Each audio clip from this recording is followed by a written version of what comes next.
Well, hello, leapers. Today I'm in Bahia del Sol, El Salvador. And today I'm going to join my friend Bill and escort a catamaran across the bar. And then I'm going to discuss what the implications are for me.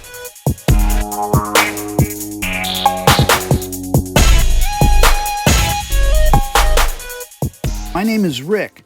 I got my sea legs when I was in the Coast Guard and I commanded a boat much like this one. Today, I take my small sailboat on coastal passages in search of adventure. In this season, I'm heading south from Banderas Bay with the intention of returning to the Caribbean Sea via the Panama Canal. Living the pirate life.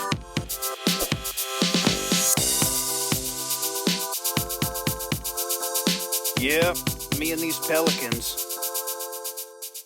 Well, I woke up to find that I had no eggs, and I like to do sausage and eggs for breakfast. But before I head off to reprovision my egg supply, I'm going to take a moment here to enjoy this first light of day, gently breaking through a blanket of clouds over Bahia del Sol, El Salvador. Well, I'm making my way to a tienda about 5 minutes down this road, but I've got to get past this herd of cattle walking on the road.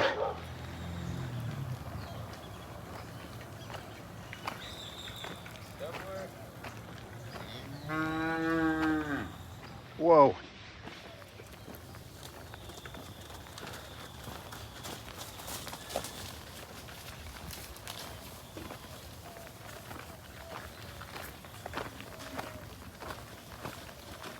All right, well, I found the little tienda, and it was a restaurant, and there was a little window that they sold stuff out of.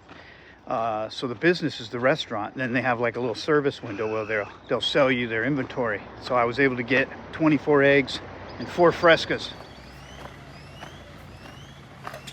So I'm heading back to Bahia del Sol now.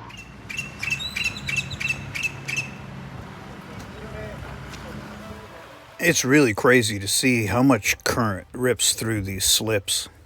Right about this time, my friend Bill asked me if I wanted to accompany him and the pilot as they were getting ready to escort sailing vessel WhatIf across the bar outbound. Okay, Steve, we're ready.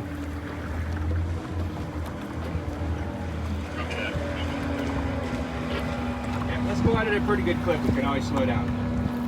Well, these pangas can go pretty fast. You can see the catamaran sailing vessel WhatIf up ahead. We're going to make up that ground pretty fast. Bill and his cadre of Top Gun bar pilots, they've been escorting yachts across this bar for 10 years now, and it shows.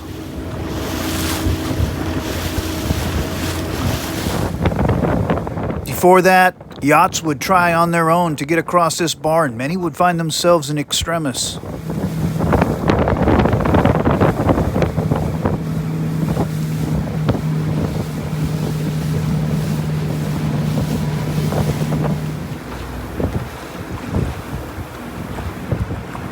Well, this is the direction of the bar, and I was thinking maybe the bar looked pretty calm from here. Wow, Bill just kind of chuckled, said, "We're not close enough to tell yet, Rick." The breakers around the bar are starting to come into view now, and we're going through a interesting, confused chop here, too. Áreas peligrosas y áreas buenas para bañar. Así, verde bueno. Verde bueno, amarillo poco bueno. Oh yeah, we're in it now.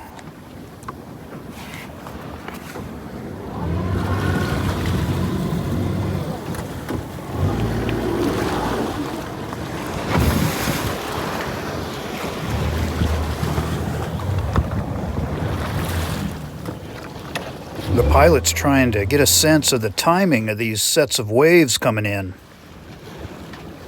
Poco más atrás. Let's back up a little bit, he says.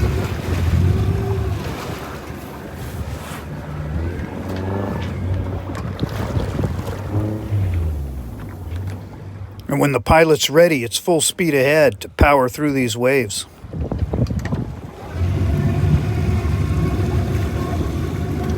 increíble. Bumpy.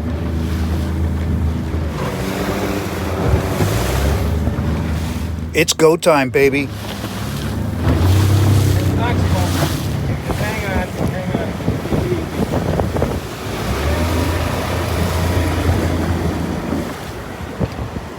Yeah, just stay pointed into him, we'll be fine.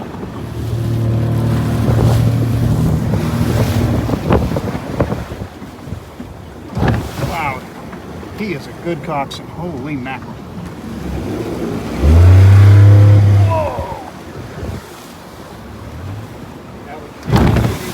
Stay pointed into him. I made sure I had a good grip on the bow line early on.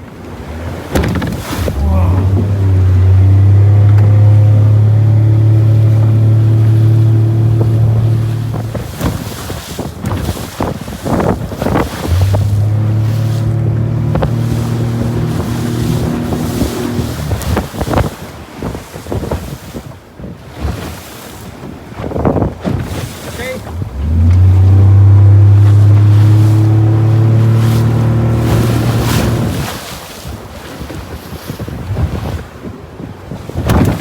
Wow, that was awesome.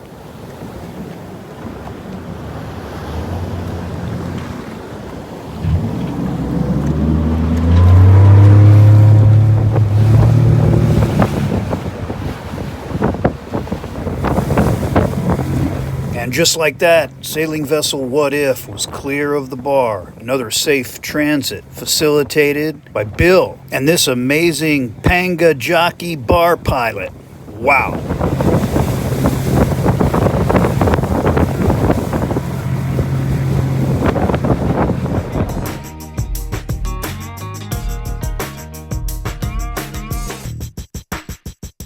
You know, when I think about trip planning, I think about point A to point B. But the reality is as you're doing a coastal thing like this where there's multiple stops along the way, you're going to learn things that's going to change your thought process. That certainly happened with me, and I kind of want to just describe what my thought process is right now. You know, up until Chiapas, my goal was to safely get across the Gulf of Tehuantepec. Once I was in Chiapas, I had achieved that objective. What was my objective in Chiapas? It's getting past the next big wind barrier, which is the Papagayo winds. You know, in Nicaragua, there are two big lakes, Laguna de Managua, which is the smaller one to the north, and Laguna de Nicaragua, which is the much larger one to the south.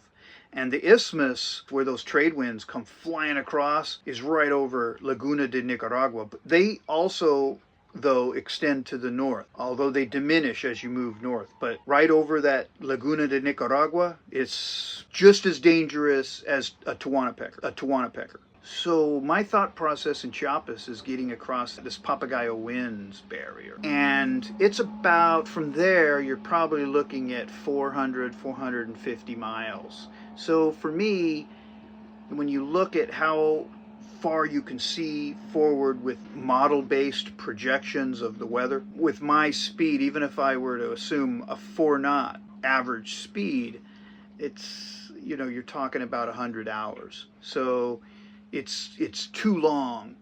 I needed to break that into a smaller piece.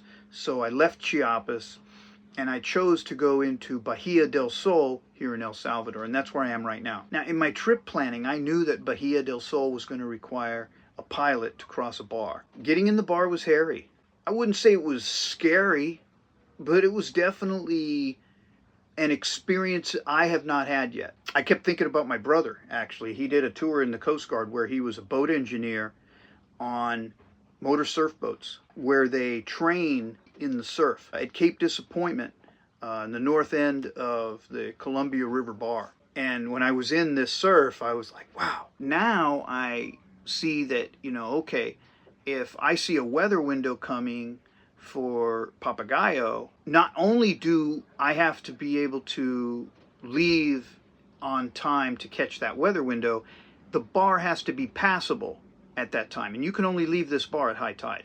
You know, what happens if the only time I can get across the bar is such that I have now missed that weather window? My thought process now is I need to break this into even smaller chunks. Now, it's possible I could cross the bar and trek to Playa del Coco, all in the same shot. But I can't plan on that.